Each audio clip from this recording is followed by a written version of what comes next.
ብዙ ትችቶችና ወቀሳዎች ሲቀርቡበት የሰነበተው 132ኛው የቅዱስ ሲኖዶስ ምልአተ ጉባኤ ወይዘሮ አዳነች አቤቤን በማመስገን ተጠናቀቀ። ቅዱስ ቁርባን ተቀብለን ነጠላ እንዳንለብስ ዩኒቨርሲቲው ከለከለን ሲሉ ኦርቶዶክሳውያን የዩኒቨርሲቲው ተማሪዎች ገለጹ። በአዲስ አበባ ሀገረ ስብከት ጽሕፈት ቤት የተፈጠረውን የአስተዳደር ችግር አስመልክቶ በብፁዓን አባቶች የሚመራው አጣሪ ልዑክ ባቀረበው ሪፖርት መሰረት ውይይት በማድረግና የስራ ኃላፊዎችን በማንሳት ቅዱስ ሲኖዶስ አስተዳደራዊ ውሳኔዎችን አስተላልፏል። ወደፊትም በየደረጃው ያለውን ችግር ማስተካከል ይቻል ዘንድ ችግሩን እያጠና የሚያቀርብ ኮሚቴ እንዲቋቋም ምልዓተ ጉባኤው ወስኗል። ሰላም ጤና ይስጥልን ውድ የሰውነት ሚዲያ ቤተሰቦች እንደምን ሰነበታችሁ? ቅዱስ ቁርባን ተቀብለን ነጠላ እንዳንለብስ ዩኒቨርሲቲው ከለከለን ሲሉ ኦርቶዶክሳውያን የዩኒቨርሲቲው ተማሪዎች ገለጹ። በመላው የሀገሪቱ ክፍሎች በሚገኙ በተለያዩ ከፍተኛ የትምህርት ተቋማት በርካታ የኦርቶዶክስ ሃይማኖት ተከታዮች ይገኛሉ። ራስ ገዝ የሆነው የአዲስ አበባ ዩኒቨርሲቲ አዲስ የመተዳደሪያ ሕገ ደንብ ማውጣቱን ተከትሎ ከሃይማኖታዊ ጉዳዮች ጋር በተፈጠሩ ችግሮች ዙሪያ የ6 ኪሎ ኦርቶዶክሳውያን እና የግቢ ጉባኤ አባላት ነጠላ ለብሰው ለመግባትና ለመውጣት መቸገራቸውን ገልጸዋል። ብፁዕ አቡነ ገብርኤል የምዕራብ ሸዋ ሀገረ ስብከት ጳጳስ፣ ብፁዕ አቡነ ፊልጶስ የደቡብ ኦሞና አሪ ዞኖች አህጉረ ስብከት ሊቀ ጳጳስ፣ ብፁዕ አቡነ በርናባስ የደቡብ ካሊፎርኒያ ሀገረ ስብከት ሊቀ ጳጳስ በሚዲያ ያስተላለፏቸው ትምህርቶች ስህተትና ነቀፋ ያለባቸው መሆናቸውን አምነው ቅዱስ ሲኖዶስንና መላው ሕዝበ ክርስቲያን ይቅርታ በመጠየቅ ሊቃውንተ ጉባኤ ከቅዱሳት መጻሕፍት በማጣቀስ ያቀረበውን አስተምህሮ የተማሩት የሚያምኑትና የሚያስተምሩት መሆኑን በመግለጻቸው ቅዱስ ሲኖዶስ የሶስቱን አባቶች ይቅርታ ተቀብሎ ወደፊት እንዲህ አይነት የስህተት ትምህርት ውስጥ እንዳይገኙና ነቀፋ ያለበትን ትምህርታቸው በማረምና በማስተካከል ርቱ የሆነውን የቤተክርስቲያናችንን አስተምህሮ መሰረት በማድረግ በኢትዮጵያ ኦርቶዶክስ ተዋሕዶ ቤተክርስቲያን መገናኛ ብዙኃን ስርጭት ድርጅት በመቅረብ ትምህርት እንዲሰጡ በማለት ምልዓተ ጉባኤው ወስኗል። ለቤተክርስቲያን አንድነትና እድገት፣ ለሀገር ሰላምና መረጋጋት፣ ለሐዋርያዊ ተልእኮ መስፋፋትና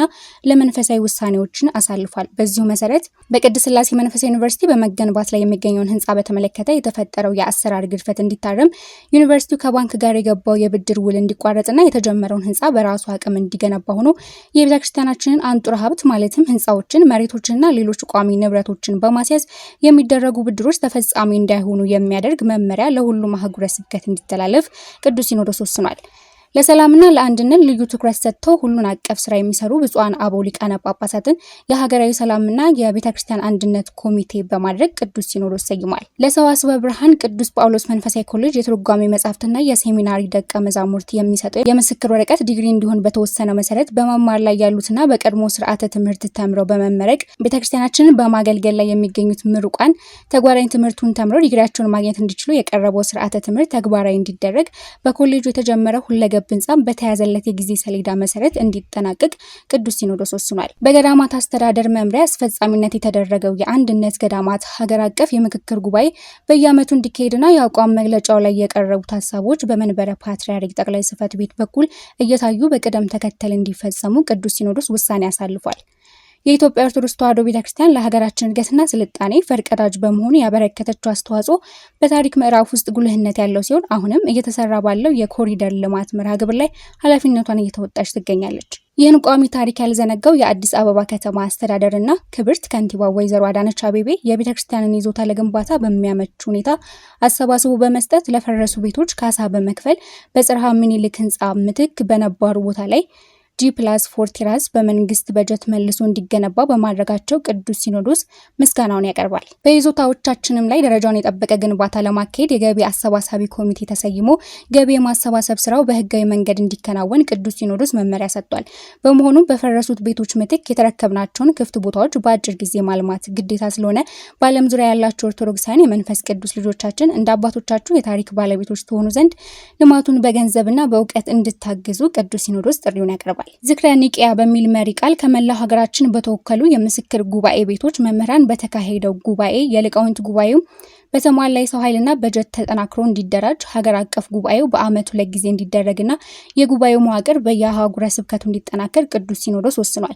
የመናገሻ አምባ ማርያምና የጋራው ደብረ መድኃኔዓለም አንድነት ገዳም ጥንታዊ የሆነ ሰፊ ታሪክ ያለው በመሆኑ ሁለቱ ገዳማት በአንድ አበምኔት በአንድነት ገዳም ስርዓት በጋራ እንዲመሩ ቅዱስ ሲኖዶስ ወስኗል። በቅድስት ሀገር ኢየሩሳሌም የኢትዮጵያ ኦርቶዶክስ ተዋሕዶ ቤተክርስቲያን ገዳማት መነኮሳትን ከመላክ ጀምሮ በአስተዳደራዊና ቀኖናዊ አሰራር ክፍተት ምክንያት የተከሰቱ ችግሮችን በማረምና ሊቀ ጳጳሱን በማዛወር ማዕከላዊ መዋቅር እንዲጠበቅ ቅዱስ ሲኖዶስ የወሰነ ሲሆን ነባሩ መተዳደሪያ ደንብ ተሻሽሎ እንዲቀር በብፁዓን ሊቃነ ጳጳሳት የሚመራ ኮሚቴ ሰይሟል። የኢትዮጵያ ኦርቶዶክስ ተዋሕዶ ቤተክርስቲያን በሕገ ልቡና፣ በሕገ ኦሪትና በሕገ ወንጌል ያገኘቻቸው ዶግማዊ፣ ቀኖናዊና ትውፊታዊ ሀብቶቿ የሕግ ጥበቃና ከለላ አግኝተው ሃይማኖታዊ፣ ታሪካዊና ሁለንተናዊ ይዘታቸውን ሳይለቁ ተከብረውና ተጠብቀው ለትውልድ እንዲተላለፉ ቅዱስ ሲኖዶስ ውሳኔ ሰጥቷል። የ2018 ዓ.ም የመደበኛና የካፒታል ዓመታዊ በጀት ብር 5,407,415,607 ብር ከ25 ሳንቲም እንዲሆንና የበጀት አርዕስቱ ተጠብቆ ስራ ላይ እንዲውል ቅዱስ ሲኖዶስ ወስኗል። የቤቶችና ህንፃዎች አስተዳደር ልማት ድርጅትን አስመልክቶ በቀረበው ሪፖርት መሰረት የስራ ክፍተቱን በማረም በየደረጃው ያሉ ኃላፊዎች እንደየጥፋታቸው እንዲጠየቁና እንዲታረሙ ቅዱስ ሲኖዶስ ውሳኔ ሰጥቷል። ሀገር ውስጥና በውጭ ሀገር የሚኖሩ በግልና በቡድን ተደራጅተው ማህበራዊ ሚዲያዎችን በመክፈት ከሃይማኖት ስነ ምግባር በወጣ መልኩ የቤተክርስቲያናችን ልዕልና የቅዱስ ሲኖዶስን ክብር የሚጋፋ የአባቶችንና የአገልጋዮችን ተልዕኮ የሚያደናቅፍ ያልተገባና መሰረት የሌለው መግለጫ የሚያሰራጩ አካላት እንዲታረሙ ቅዱስ ሲኖዶስ ለአንዴና ለመጨረሻ ጊዜ በጥብቅ ያሳስባል። በመጨረሻ ግጭት፣ ጥላቻና ደም መፋሰስ አካል ከማጉደልና ንብረት ከማጥፋት በቀር የሚያመጡት ክብርና ዘላቂ ሰላም ስለሌለ ልጆቻችን ችግሮችን በሰላማዊ መንገድ እንድትፈቱ ቅዱስ ሲኖዶስ ደጋግሞ ጥሪውን በማቅረብ በመላው ዓለም ጦርነት ባለባቸው ሀገራት ሁሉ